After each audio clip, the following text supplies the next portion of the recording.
What's up, everybody? It's Sarah and Kara, and we're back here in the retail center at AQUA Lake and Pond Management to talk to you about getting your pond set up for winter. A lot of different ponds are going to need a lot of different things for winterization, and we've got a couple different options for what your pond might need. So the first thing that every pond is going to need for the winter time, especially in those colder months, is going to be a good beneficial cold water bacteria. There are a lot of clarifying and beneficial bacteria that can be added throughout the summer, but those tend to stop being effective when the water temperatures hit anywhere from 55 to 45 degrees or below. So a cold water formula, we use this one from Crystal Clear. It's a spring fall prep. You can use a lot of these in the spring at the beginning when you clean the pond, and also in the fall when you winterize it. These are going to help accelerate the breakdown of any muck or leaves or organic material that's going to fall into the pond throughout the fall and winter. It just kind of helps make the clean out in the spring a little bit easier and get some beneficial bacteria in there for whatever fish or plants you might have. A lot of ponds in the northeastern Ohio area, or really anywhere where you're going to experience a fall, would benefit greatly from some pond netting. It's just a normal netting that gets stretched out over the top of the pond and creates a barrier to keep any leaves or debris out of the pond. Makes your spring cleanup a little bit easier.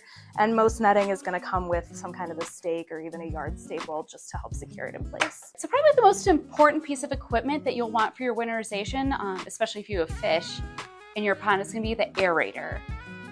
So this is kind of a motor that sits outside of the pond, connects to some tubing and an air stone. That air stone sits at the bottom of the pond and pushes air into the water and helps keep things circulated, and also helps prevent it from freezing over when it gets particularly cold. There are a few different options.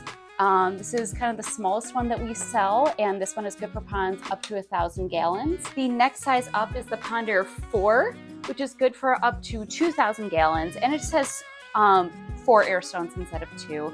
These ones are a little bit more on the budget side, a little more pocket friendly, but they do tend to require a little bit more maintenance repair each year. The next option up is the Koi Air. This is the mini. This is good for ponds up to 4,000 gallons, and I wouldn't use it for anything less than 1,000 gallons, so you don't want a jacuzzi.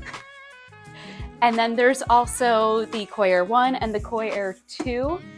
So this will get you good aeration for ponds up to 16,000 gallons, which is most water gardens. If you have a pond larger than that, don't worry, give us a call and we can get you set up with your best option. So the last piece of equipment we're going to talk about is the heater, or also called a de-icer. The icer is a little bit more accurate of a statement. People do sometimes call them heaters, but they do not heat the whole pond. They don't keep the water warm. They just keep a little hole in the ice to allow for gas exchange so that your fish can still get oxygen throughout the whole winter. This one is particularly nice because it has a little light on top to let you know that it's working. Some of the other models, they do work well, but you don't know that they're not working until your pond freezes over. So that's why we really like this one. We really recommend this particular de-icer. You can shop all of these products and more winterization products on our website, www.aquadocinc.com. Make sure to join us next week when we start putting some of these products to use and winterizing our shop ponds here. And as always, make sure to hit those like and follow buttons. See you next Wednesday.